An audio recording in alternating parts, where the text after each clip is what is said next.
મહાદેવ કેમ છે વિદ્યાર્થી મિત્રો? મજામાં? હમણાં રાજ્ય સરકારે નિર્ણય લીધો કે અમુક ચેપ્ટરમાંથી અમુક ખાલી ટોપિક બાદ કરવા. ખબર નહીં હું વિચારીને હું નિર્ણય લીધો છે, બરાબર. પણ ફિઝિક્સના જે 14 ચેપ્ટર છે બેટા, એમાંથી અમુક પોર્શન અમુક ટોપિક રદ કરેલા છે અને એમાંથી પરીક્ષામાંથી પૂછવાનું નથી. તો 9, 10 ચેપ્ટર 9, 10, 11 એમાં તો આપણે બધી લાગડ પડી ગયા છે, એટલે તો કોઈ પ્રશ્ન નથી. 13માં હવે આપણે જ્યાંથી બાકી છે ત્યાંથી એવું જોવા જઈએ તો 13માં અત્યાર સુધી આપણે જેટલું ભણી ગયા એમાં આલ્ફા બીટા ગામા ક્ષય એક વધારાનું છે, બરાબર. જે બાદ કરેલા ટોપિક છે હું બોર્ડ પર લખું છું, જોજે તું, બરાબર. એટલી વસ્તુ 13મા ચેપ્ટરમાંથી નથી કરવાની, મતલબ કે પરીક્ષામાં એમાંથી પૂછાવાનું નથી, બરાબર.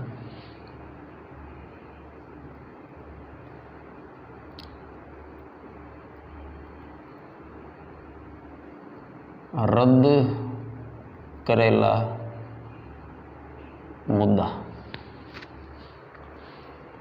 એમાં આટલા છે: 13.6.2,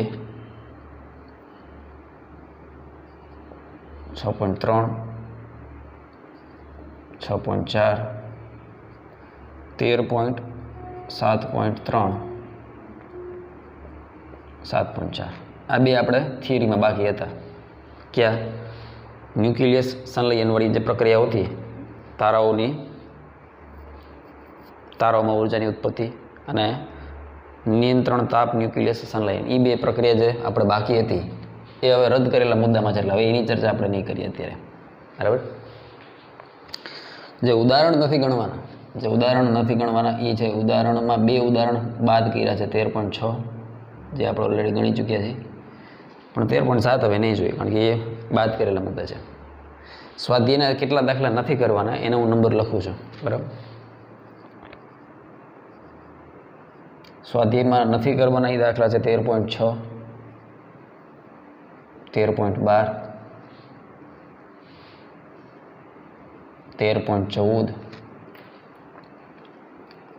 13.22 થી 13.31. આ એકેય દાખલા કરવાના નથી.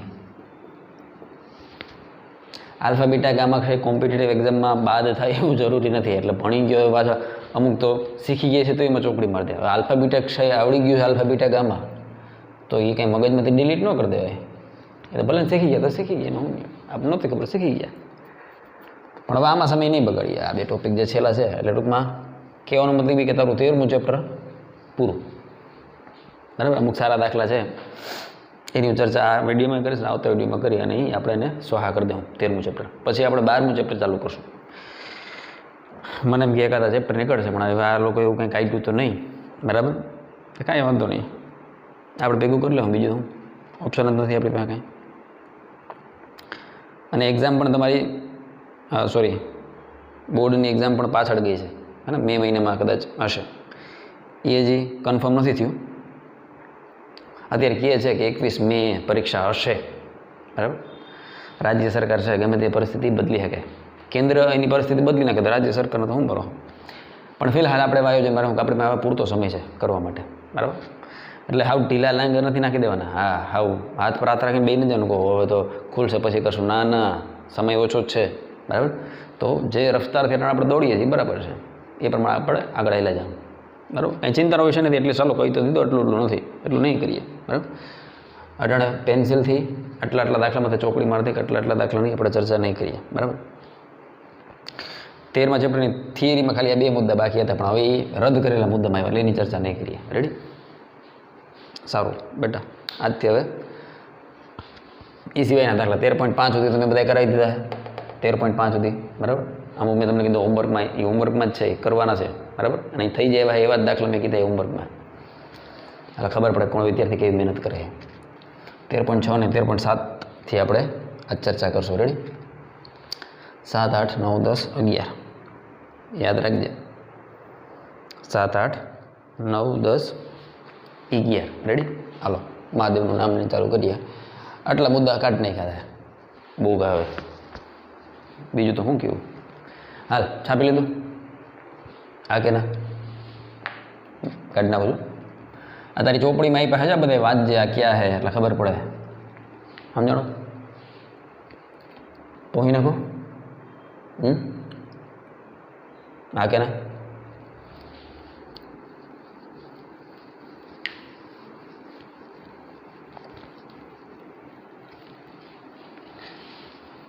લા લા લા લા લા રા રન રા રન રા રા રા મેં તો તેરી જગને હાલો 13.7 સરસ દાખલો બેટા. કોમ્પિટિટિવ એક્ઝામમાં આ લેવલના દાખલા પૂછાય છે 100%. ગુજકેટમાં પૂછાય છે 13.7. સ્વાધ્યાય 13.7. એક રેડિયોએક્ટિવ સમસ્થાનિકનું અર્ધાયુષ્ય T½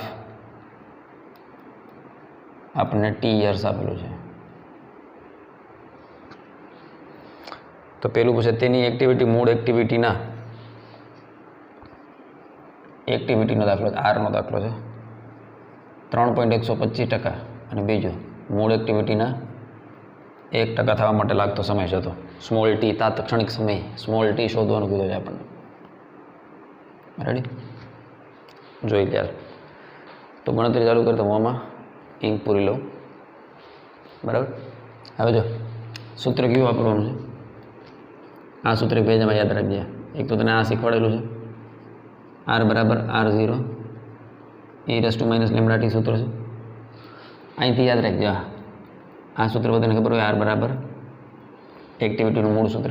બરાબર? પણ ટી સમયે અવિભાજિત ન્યુક્લિયસની સંખ્યા કેટલી?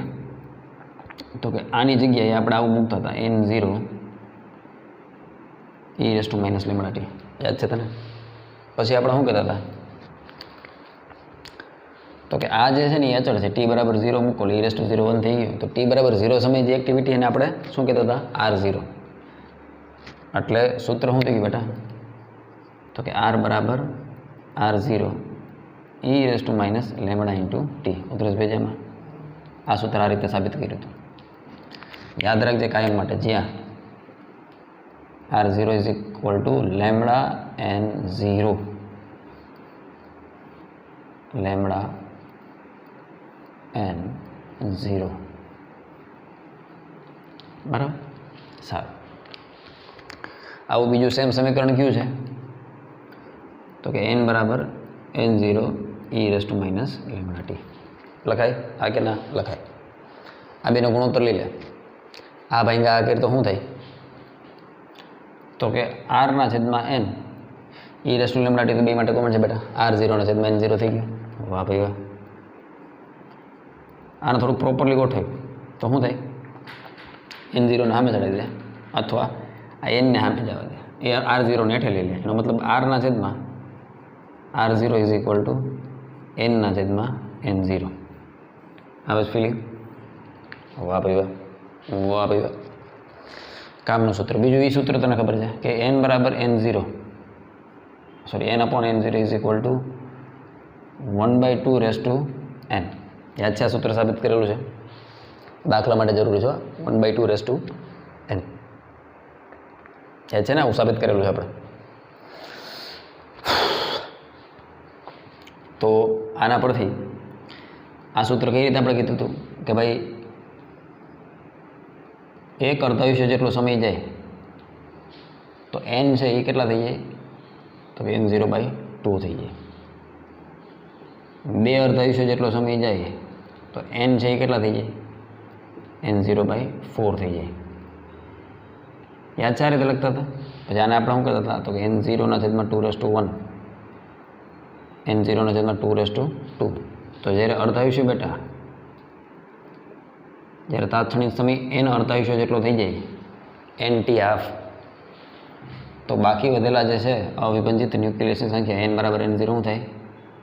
2/n. આ સૂત્ર હતું. યાદ છે? એના પરથી આ સૂત્ર મેળવેલું છે. આને આમે લખાય. આને છેદમાં લઈ લે તો N/N0 બરાબર 1/2/n. પણ એકની તો કોઈ પણ ઘાત n જ થાય, એટલે આને આપણે આ રીતે લખ્યા ગયા n/n0 1/2 જેડબલ યુનિટ આટલામાં બધું આવી ગયું. આટલા સૂત્ર જે વિદ્યાર્થી પોતાની બુદ્ધિમત્તાથી ફેરવી શકે જરૂરિયાત અનુસાર એકબીજામાં, એ છોકરો હોશિયાર, એનાથી દાખલા થાય. હવે અહીંયા જે સ્મોલ n છે એનું મૂલ્ય અહીંયાથી મળે, યાદ રાખજે હંમેશા. આ જે સ્મોલ n છે એની કિંમત મૂકવાની થાય તો ક્યાંથી મૂકવાની થાય? અહીંથી મૂકવાની થાય. એટલે લખવું તો નાખજે જ્યાં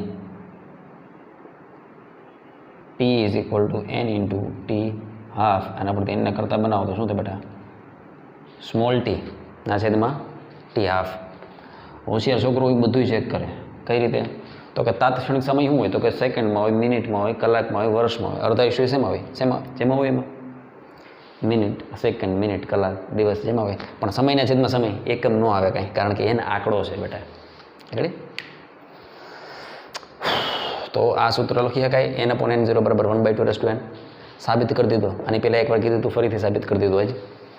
હવે n/n0 = 1/2 તો n/n0 = r0 છે. એટલે બીજું એક કામનું સૂત્ર મળી ગયું મોટા, ગજબ કામનું સૂત્ર. r/r0 = 1/2 n.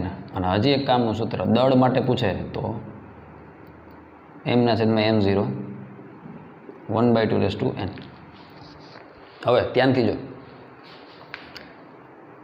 n0 r0 અને m0 શું છે આ બધી? તો કે t = 0 સમયે અવિભાજિત ન્યુક્લિયસની સંખ્યા તો કે n0, અથવા પ્રારંભિક ન્યુક્લિયસની સંખ્યા n0. t = 0 સમયે એક્ટિવિટી, પ્રારંભિક એક્ટિવિટી તો r0. t = 0 સમયે દળ તો એ m0. રેડી? હવે ક્ષય થયો, એક્ટિવિટી થવા માંડી તો શું આવે? તો કે t = t સમયે, t = t સમયે શું પરિસ્થિતિ છે? તો કે t = t સમયે n અવિભાજિત ન્યુક્લિયસની સંખ્યા, આટલા ન્યુક્લિયસ બાકી છે. એક્ટિવિટી પૂછે તો એક્ટિવિટી r આવે, દળ પૂછે તો દળની જગ્યાએ m આવે. રેડી? તો અહીંયા capital N, capital R, capital M એ શું છે? તો કે t = t સમયે શું માહિતી છે ને એ આ છે. t = t સમયે આવી માહિતી છે. પ્રારંભમાં કેટલી હતી? એ n0 r0 m0. આવે છે ફિલિંગ? આવું એક બીજું એક સૂત્ર મેં શીખવાડ્યું હતું એમ માટે યાદ છે? આવું જ સેમ સૂત્ર એમ માટે શું હતું? m = m0 e⁻ λt. આવે છે ફિલિંગ? આ 3 સૂત્ર તારે યાદ રાખવાના છે કમ્પલસરી, JEE નીટ માટે અને ગુજરાત બોર્ડ માટે પણ, મતલબ કે NCERT માટે. અમુક રેફરન્સમાં આરની જગ્યાએ I આપ્યો હશે તો I = I0 e⁻λt. I પણ એક્ટિવિટી માટે વપરાય છે. રેડી? હાલ છાપી લે ફટાફટ. તો હું ઇંક પૂરલો છાપાલ ફટાફટ.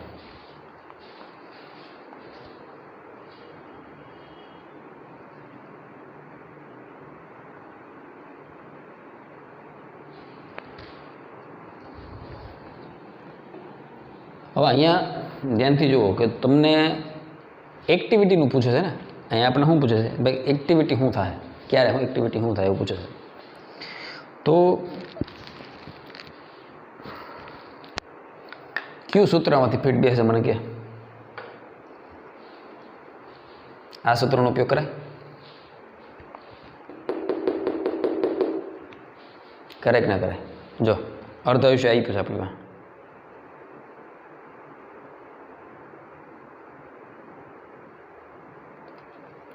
વાત સમજે, અર્ધાયુષ્ય આપણી પાસે છે. હા, તો કહેવાનો મતલબ એ છે કે આ જો સૂત્ર આપણે વાપરીએ તો ભેગું થઈ જાય એમ છે. જો કહું કઈ રીતે, પહેલાં છાપી લીધું તે કમ્પ્લીટ ભૂઈ નાખો એવું, બરાબર? આનાથી થાય, આ સૂત્રથી દાખલો થયો, કંઈ નથી ન થાય.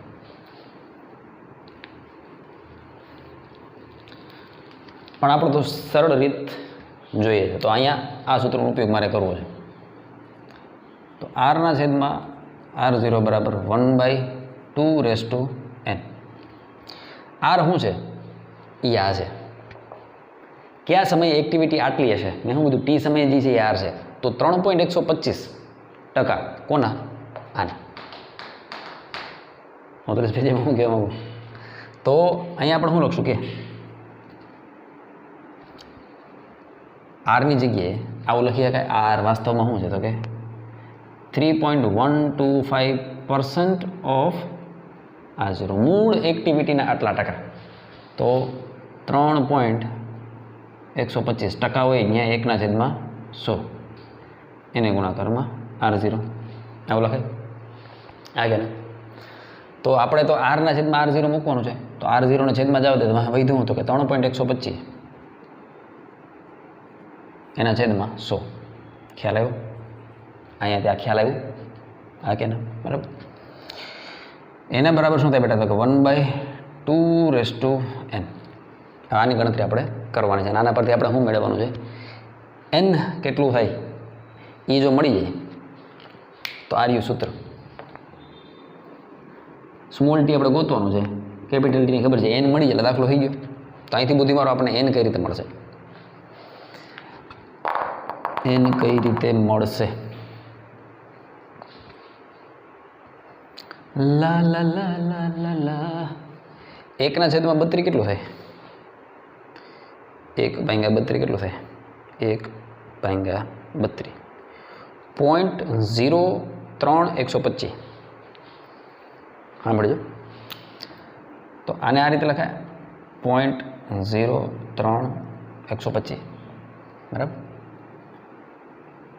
તને એવું ડાઉટ થાય સાહેબ તમને સીધું કેમ ખબર પડી? સીધું કોઈને ન ખબર પડે. જો મેં તને આની પહેલાં કીધું કે આ પ્રકારના સૂત્રનો ઉપયોગ થાય ને ત્યારે આ રીતે 2ની ઘાતનો ઉપયોગ થાય. અહીં જો 1/2, 2ની 2 ઘાત, 2ની 3 ઘાત, 2ની 4 ઘાત, 2ની 5 ઘાત એટલે 32 થાય. તો 1/2ની 5 ઘાત એટલે 1/32 એ આંકડો થાય.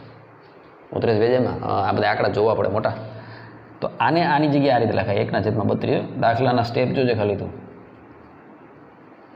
જેડબલ્યુના પોઈન્ટ ઓફ વ્યૂથી જ ગણાવું છું એટલે બાળકને ગમે એવો અઘરો એક્ઝામ્પલ હેલો લાગે. બરાબર. 1/32 ને કેમ લખાય તો કે 1/2ની 5 ઘાત. વાહ ભાઈ વાહ. આને કઈ રીતે લખાય તો કે 1/2ની n ઘાત લખાય.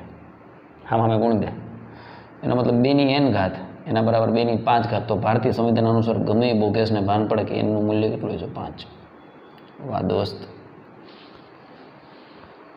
હા કે ના? આવે છે ફિલિંગ? છાપો હાલો આ બધું પૂછી નાખો. આ શીખા કહેવાય, સમજા કહેવાય. બરાબર. આઈ હોપ કે તમે એ વિડીયોને પોઝ કરીને છાપી લીધું હશે. હવે આપણને ખબર જ છે આટલું તો રાઈટ, એટલે એટલું રાખો છો.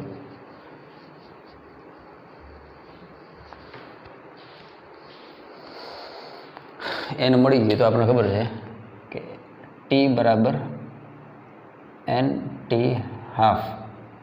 ટી આપણે ગોતવાનું છે અને એને આપણે મળી ગયું કેટલું? 5. આ સૂત્રનો ઉપયોગ કર્યો અને આ થયું છે કેટલું? 5. આટલા યર પછી તારી એક્ટિવિટી 5t વર્ષ પછી તારી એક્ટિવિટી મૂળ એક્ટિવિટીના 3.125% હશે. આવે છે ફિલિંગ? હા કે ના? તો અહીંયા શું કર્યું? આર એટલે શું તો કે 3.125% ઓફ R0 એટલે કે પ્રારંભિક એક્ટિવિટીના 3.125%. બીજા દાખલામાં આ સૂત્ર કદાચ હેલ્પફુલ નહીં થાય કારણ કે બીજા દાખલામાં શું થાય જો પ્રોબ્લેમ.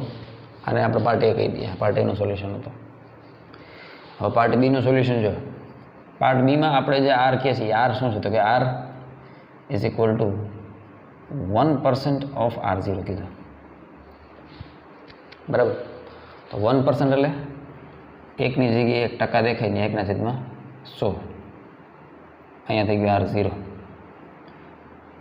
આને છેદમાં લઈ લે તો આરના છેદમાં R0 એના બરાબર શું થયું મોટા? 1/100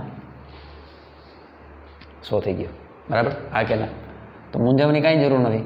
અહીંથી ખબર છે કે 2ની કોઈ પણ ઘાત 100 ન થાય. 2ની કોઈ પણ ઘાત 100 ન થાય. અહીંયા અંદાજ આવ્યો હતો કે ભાઈ 1/32થી આગળ વધી શકાય દાખલા. અહીં એવું નહીં થાય.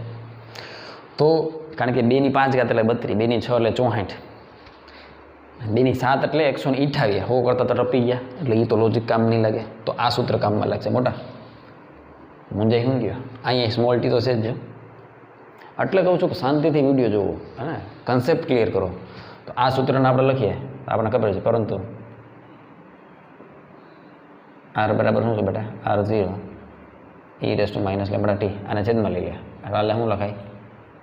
આરના છેદમાં R0 e⁻ λ × t. વાહ ભાઈ વાહ. r/r0 મૂલ્ય સીધું મૂકી દે 1/100 e⁻ લખાય. e⁻t ને હેઠે લઈ લે તો છેદમાં લઈ લે તો શું થઈ ગયા? પ્લસ થઈ ગયા. હા કે ના? બેને હામ ગુણ દે. એનો મતલબ શું થયું બેટા? e⁻t બરાબર 100. હવે તને ખબર છે ઈ નીકળે એટલે સામે ln આવી જાય. હવે આ હું નહીં શીખવાડું, કારણ કે ઘણી બધી વાર શીખવાડતું હતું કે ઈ નીકળે તો સામે ln આવી જાય, ln નીકળે તો આ બાજુ ઈ આવી જાય. રેડી? સો ઈ નીકળી ગયો, અહીંયા λt હોય તો એની જગ્યાએ ln આવી ગયો, ln 100 થઈ ગયો. બરાબર? 100 ને કઈ રીતે લખાય બેટા? હવે બીજી છોકરું કે સાહેબ આપણે ક્ષય નિયતાંક તો નથી, પણ મૂંઝામાં આપણી પાસે સૂત્ર તો છે જ. કયું સૂત્ર?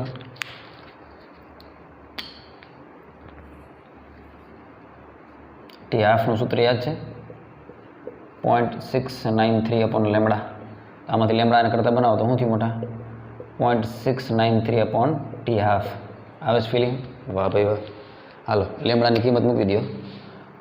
લેમડાની જગ્યાએ લખાય 0.693/T½ સ્મોલ ટી ગોતવાનું છે. ln 100 ને આ રીતે લખાય 10⁵. 32 પેજમાં આ કે ના? ઘાત શું થઈ ગઈ? ઘાત સહગુણક બને. એટલે આને કઈ રીતે લખાય? 2 ln 2 સોરી ln 10. રાઈટ? ઘાત શું થઈ ગઈ? સહગુણક. લોગનો નિયમ છે ને, લોગમાં 10⁵ હોય તો 2 આગળ આવી જાય. એમ ln માં સેમ નિયમ છે. રાઈટ? આને કાઢ નાખો હવે નીચેનું વસ્તુ બધી.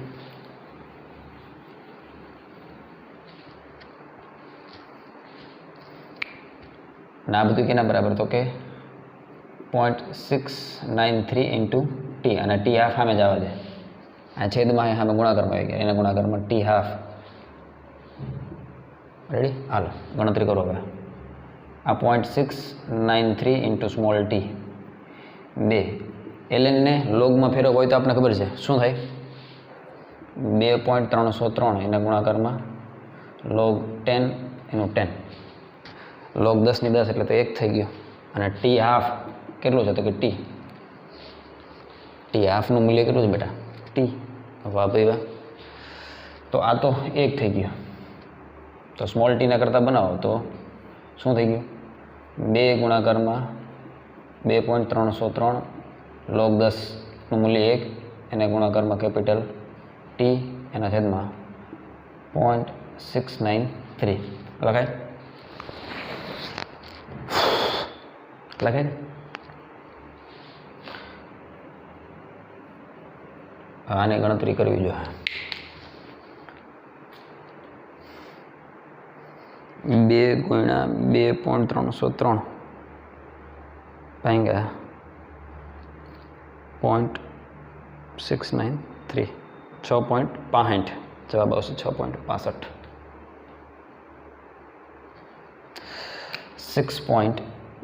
6.65 t યર્સ. ઘણા વિદ્યાર્થીઓ ગુજરાત બોર્ડની પરીક્ષામાં કેપિટલ ટી લખતા ભૂલી જાય છે. એ ટી તો એમને જ આપ્યું, અહીં ક્યાં કાંઈ વરહ લખ્યા એમને વાહી આવેલું આવજો.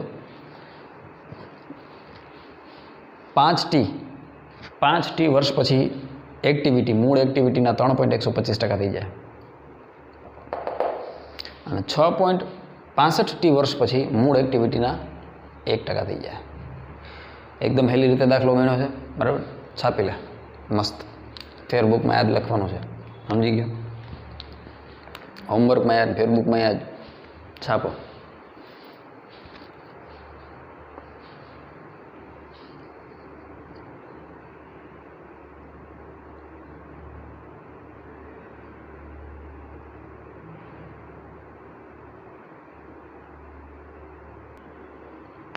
હાલો રેડી? હવે એના પછીનો દાખલો સારો દાખલો. રકમ જોઈને છોકરો દાખલો મૂકી દે, બાકી એવું બધું કાંઈ છે નહીં દાખલામાં કાઢ લેવાનું. રકમ એવી બધી ભારે ભરખમ નહીં કહે કે કોણ જાણતી હું પૂછી નાખ્યું આપણને, પણ ચર્ચા કરી તો ખ્યાલ આવશે કે મેં કાંઈ લઈ લેવાનું નથી દાખલામાં. હા, થોડી ઘણી ગણતરી તો હોય જ ને ભાઈ, ગણિત તો આવે ને. કાર્બન ધરાવતા સજીવ દ્રવ્યની સામાન્ય એક્ટિવિટી.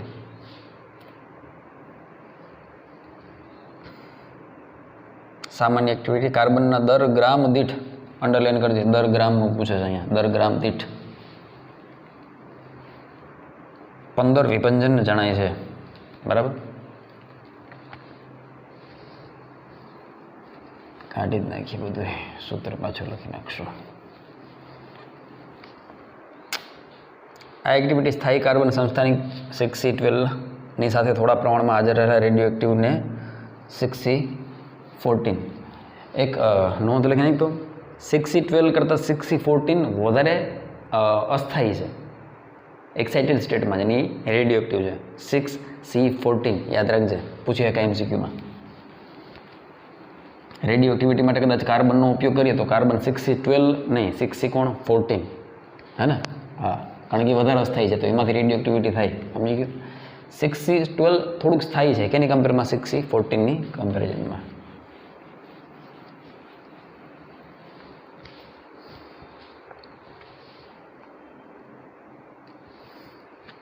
બરાબર। જ્યારે સજીવ મૃત્યુ પામે છે, દેવ થઈ જાય ત્યારે, મૃત્યુ પામે છે ત્યારે તેની વાતાવરણ સાથેની આંતરક્રિયા બંધ થાય છે અને તેની એક્ટિવિટી ઘટવાની શરૂઆત થાય છે। એટલે શું થાય? કોઈ પણ વ્યક્તિ ગુજરી જાય, બરાબર, પછી ધીરે ધીરે ધીરે એનો દેહ ખવાવા માંડે, ક્ષય થવા માંડે, શરીરનો નાશ થવા માંડે। આપણે જ્યાં સુધી જીવિત છે ત્યાં સુધી આપણામાં મતલબ પ્રાણ છે ત્યાં સુધીમાં બધી આ એક્ટિવિટી પ્રોપર થાય છે, અને જેવા શ્વાસ પૂરા થઈ ગયા એટલે બધી પ્રક્રિયાઓ બંધ થઈ જાય। 6C14ના જાણીતા અર્ધાયુ 5730 વર્ષ। કલ્પના તો કરો, કાર્બનનો અર્ધાયુષ્ય 6C14નો અર્ધાયુષ્ય કેટલું છે? 5730।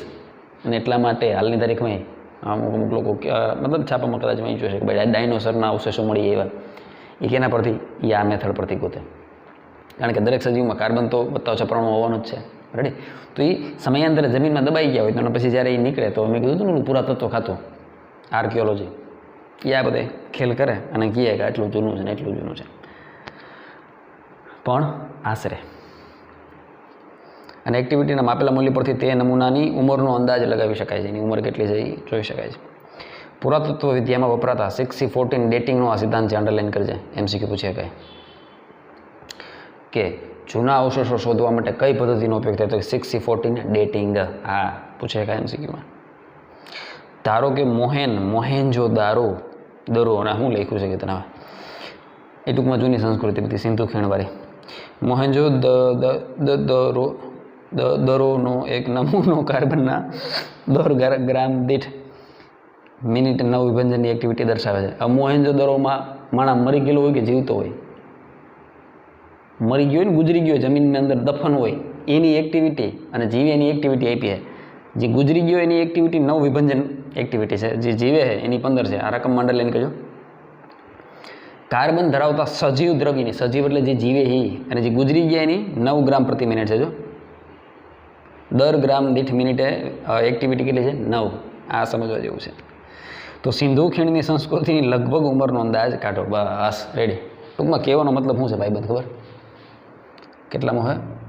13.8 રેડી। R0 જે આમાં છે ને બેટા, એ આપણે 9 લેવાનું છે, સોરી 15, સજીવ છે ને પ્રારંભિક એક્ટિવિટી 15 લેવાની છે, અને R જે છે બેટા એ આપણે કેટલું લેવાનું છે? 9। બસ આટલું જ છોકરો સમજી ગયો, બરાબર? વિભંજન પ્રતિ ગ્રામ, બરાબર? આટલા વિભંજન પ્રતિ ગ્રામ। તો આપણે સિંધુ ખીણની સંસ્કૃતિની લગભગ ઉંમરનો અંદાજ આપણે કહેવાનો છે બેટા। અને અર્ધાયુષ્ય કેટલું છે? 5730 વર્ષ। આપણે ગોતવાનું શું કીધું? રેડી?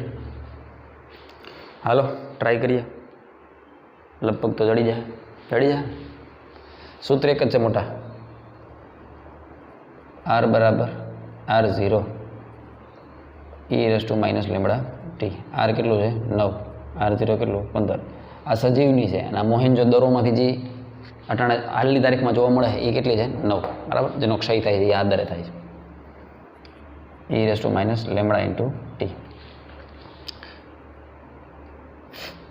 એટલે આને શું કે 9/15 એના બરાબર e raise to minus lambda T. આને હેઠે લઈ લે એટલે 9/15 બરાબર આના ઉડાડો ઉડાડ ને 3 તેરી 9 અને 6 તેરી એટલે 5 તેરી 15. તો આ કેટલું થઈ ગયું 3/5 આના 1/e raise to lambda T. હેઠે આવી ગયેલો પ્લસ થઈ ગયો. હામે ગુણી દે તો આ બાજુ આવી ગયું e raise to lambda T અને આ થઈ ગયું 5/3. રેડી? હાલો, તને હવે ખબર છે e નીકળી જાય સામે ln આવી જાય. e નીકળી ગયું અહીં લેમડા ઇન્ટુ ટી થઈ ગયું. આપણે ટી ગોતવાનું છે. સરસ. સામે શું થઈ ગયું તો કે ln 5/3. રેડી? હવે સાંભળ 5/3 સીધું ln ગોતી શકાય. 5/3 થાય e અને એમ ન કરવું હોય તો લેમડાની જગ્યાએ તો તને ખબર ને શું મૂકી શકાય 0.693 ટી હાફ સૂત્ર જ છે બરાબર. સ્મોલ ટી ગોતવાનું છે. આની જગ્યાએ શું લખશો તો કે 2.303 log 10 અને હવે આ log 10 નો લખો તો ખબર છે કારણ કે 10 હોય તો જ આ log લખ્યું આપણે. રેડી? હવે નિયમ આવો છે log a/b ને આ રીતે લખાય log a minus log b. Ready? તો આને કઈ રીતે લખે બેટા તો કે 2.303 log 5 minus log 3. log table હોય તો તમે એમાંથી જોઈ લેજો. log 5 કરજો માઇનસ log 3 કરજો. એ જે જવાબ આવશે ને એ આવશે 0.2218. આનો જવાબ આવશે. ટ્રાય કરજે. log 5 અને log 3નું મૂલ્ય બરાબર. અહીંયા તો બધું એમને માલ્યું જ આવે 0.693 એને છેદમાં ટી અને છેદમાં ટી હાફ કેટલું છે તો કે 5730. આના સામે ગુણ દેલા અહીંયા શું આવી ગયું તો કે 5730. અહીંયા શું હોય તો કે 0.693 ઇન્ટુ ટી. ભારતીય સંવિધાન અનુસાર સ્મોલ ટીને કરતા બનાવો. ગણતરીમાં કાંઈ ભૂલ રહી જાય તો લેવી દેવી સુધારી લેવું. આ છેદમાં 0.693. રેડી? હાલાની ગણતરી કરી નાખ. એટલા બરો જૂની સંસ્કૃતિ એ છે.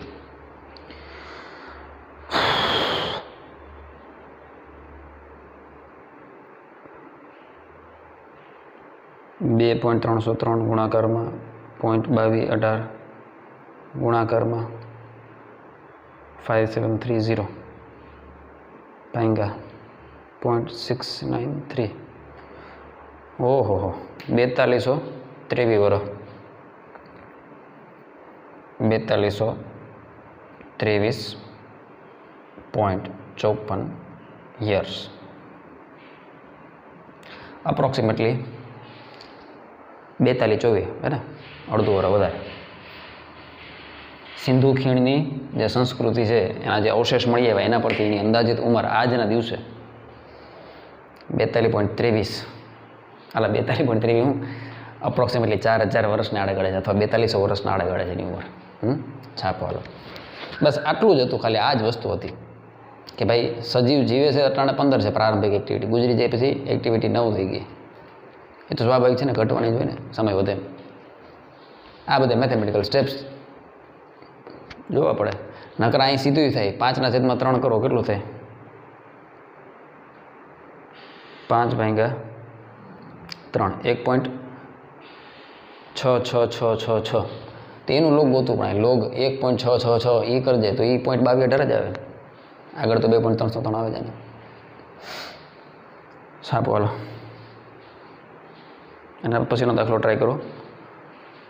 9, 10, 11 ફટાફટ હાલો. હાલો રેડી. એના પછી 3.13.9 એ સારો દાખલો છે. એ પ્રકારના દાખલા પૂછી શકાય, બોર્ડમાં પૂછી શકાય બરાબર. इसको पूछ डाले हम. હવે એ દાખલામાં દોડ પૂછે છે પહેલી વાર આપણને. કેટલો જથ્થો છે એવું કંઈક પૂછે છે. ભાઈ રકમ ભાઈ ચાલ.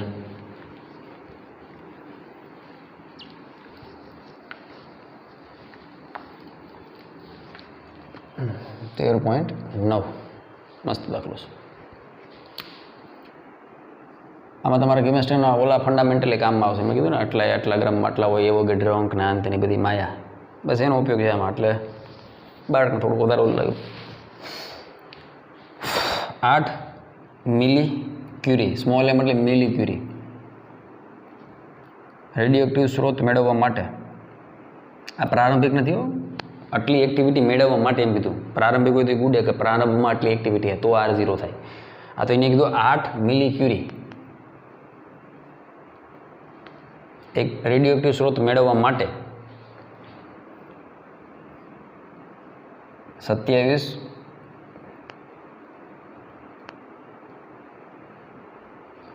લગભગ કોબાલ્ટ જ છે, મને ખબર નથી. આ તમને મારા કરતાં કેમ છે વધારે સારું આવડે છે. 27 કોબાલ્ટ 60નો જરૂરી જથ્થો શોધો. જથ્થો છે ને એની કાઉન્સમાં લખીને દળ, પેન્સિલમાં ચોપડીથી નહીં, ચોપડીમાં પેન્સિલથી લખી નાખ. હા, જથ્થો એટલે દળ ગોતવાનું છે. અને આનું અર્ધાયુષ્ય આપણે ગુડ્યું છે કેટલું છે? 5.3 યર્સ. બરાબર.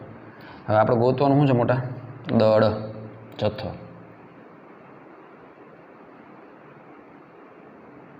એટલે કે દળ ગોતવાનું છે. હાલો, अभी तुम जानता है, क्या जानता है? તને ખબર છે દળ એનો મતલબ કે એની અંદર રહેલા પરમાણુઓની સંખ્યા તને ખબર છે? 60 ગ્રામમાં કેટલા પરમાણુ હોય? એવો ગઢરો જેટલા. તો આપણે આ સૂત્ર પરથી એનની સંખ્યા તો મેળવી છે કે પરમાણુની સંખ્યા, એ મને કેમ ખબર પડે? એટલે બહુ ગેસ, આ સૂત્ર નથી. R બરાબર લેમડા ઇન્ટુ n, એના પરથી n તો મળે જ. તો કે લેમડા ક્યાં આપ્યું? લેમડાનું આપ્યું તો કાંઈ નહીં, હાફ તો છે જ ને. આપણે સૂત્ર છે મોટા, ટી હાફ બરાબર શું થાય? તો કે 0.693 ના છેદમાં લેમડા. તો લેમડા બરાબર શું થાય? તો કે 0.693 ના છેદમાં ટી હાફ. આ તો આપણે ખબર જ છે. એક્ટિવિટી આપી, બસ વાર્તા પૂરી થઈ ગઈ. હાલો મોટો ગણવા. એક્ટિવિટી 8 મિલી ક્યુરી, મિલી એટલે 10⁻3, 1 ક્યુરી એટલે 3.7 ગુણાકારમાં 10⁻10 વિભાજન પ્રતિ સેકન્ડ. વિભાજન પ્રતિ સેકન્ડ આવ્યું હતું. અહીંયા જે સમય છે એ સેકન્ડમાં આવવો જોઈએ. રેડી? એના બરાબર લેમડા. લેમડાની જગ્યાએ શું લખશો? તો કે 0.693 એની જગ્યાએ ટી હાફ. ટી હાફ કેટલો છે? 5.3 યર્સ. હવે સાંભળજે,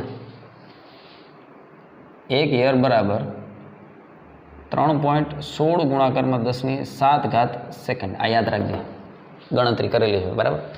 નકર વારે ઘડી બાળકનું ઓલું કરવું પડે કે 1 વર્ષ બરાબર તો કે 365 દિન, એના 24 કલાક, ને એની 60 મિનિટ, ને એની 60 સેકન્ડ, આ બધી ગણતરી કરેલા જવાબ જ આવશે. રેડી? એટલે આપણી પાસે કેટલા છે? 5.3 વર્ષ. અને 5.3 વર્ષને આપણે શેમાં ફેરવી નાખ્યા? સેકન્ડમાં. તો 5.3 ગુણાકારમાં 3.16 ગુણાકારમાં 10⁻7 સેકન્ડ. રેડી?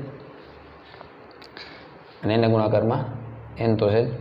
આ તો આપણે લેમડાની કિંમત મૂકી. લેમડા બરાબર શું? તો 0.693 ના છેદમાં ટી હાફ. પણ અહીંયા આપણે એક્ટિવિટી વિભાજન પ્રતિ સેકન્ડમાં આવે. ક્યુરી એટલે 1 ક્યુરી એટલે ખબર ને? 3.3 એટલે 3.7 ગુણાકારમાં 10⁻10 વિભાજન પ્રતિ સેકન્ડ. તો અહીંયા અર્ધાયુષ્ય સેકન્ડમાં ગોતવું પડે ને બેટા, વર્ષ ન હાલે અહીંયા. એટલે વર્ષને સેકન્ડમાં ફેરવી નાખ્યા. એના પરથી આપણે પરમાણુની સંખ્યા ટી બરાબર સમય કેટલા બાકી છે એ ગોતી લઈએ. તો આમાંથી n કરતાં બનાવો તો શું થાય બેટા? તો કે 8 ગુણાકારમાં 3.7 એને ગુણાકારમાં 10⁻7. અહીંયાથી આવી બીજી 10⁻7, 5.3 3.16. રેડી? ના છેદમાં 0.693. હાલો, આની જ્યારે ગણતરી કરશો તો આ કેટલા થઈ ગયા? 7 × 2 = 14.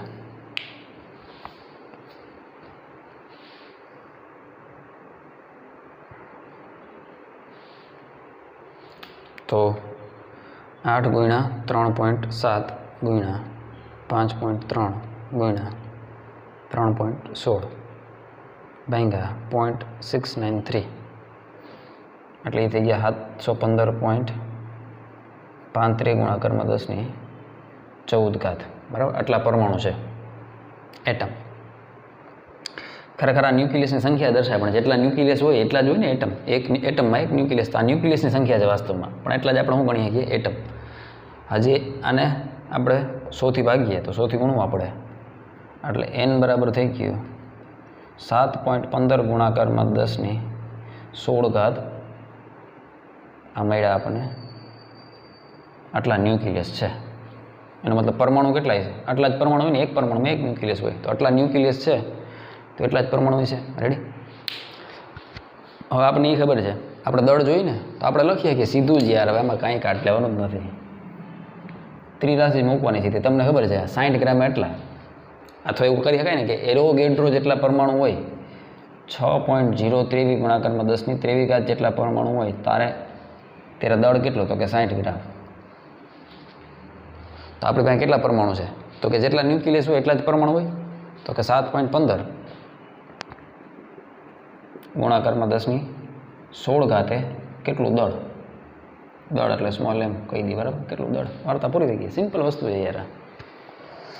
પહેલાં આપણે શું ગોતી લીધું? તો કે ન્યુક્લિયસની સંખ્યા ગોતી લીધી.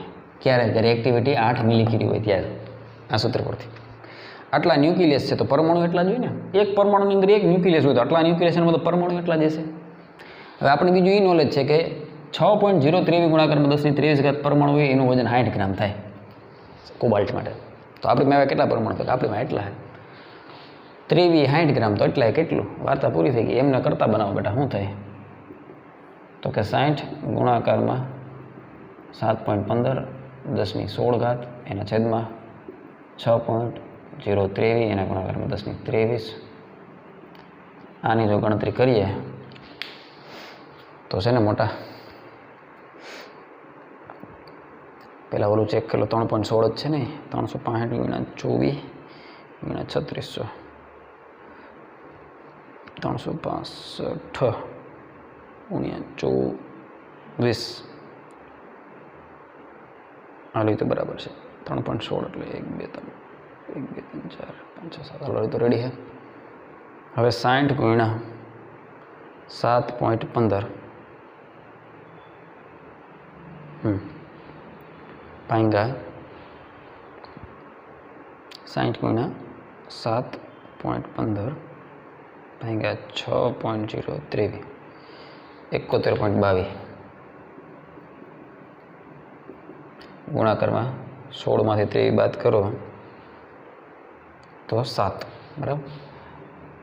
10⁻7 શેમાં આવશે બેટા? ગ્રામમાં આવશે. હજી જો 10 થી ભાગીએ, આ 10 થી ભાગીએ તો અહીંયા 10 થી ગુણવું પડે, બરાબર? આ 10 થી ભાગો એટલે 7.12 અને 10 થી ગુણો 10⁻6 થઈ ગઈ. આટલા ગ્રામ દળનો જથ્થો હશે, જે તો સમયની વાત કરે ત્યારે. રેડી? છાપો હાલો. આપણે પૂછ્યું ને કે જરૂરી સ્ત્રોત મેળવવા માટે જરૂરી જથ્થો મેળવો, તો આટલો જથ્થો હશે ત્યારે એક્ટિવિટી 8 મિલીક્યુરી જેટલી હશે. આવો એનો મતલબ થાય. જ્યારે આટલું દળ હશે કોનું? 27 કોબાલ્ટ 60નું, ત્યારે એક્ટિવિટી કેટલી થાય? 8 મિલીક્યુરી જેટલી. રેડી? છાપો હાલો.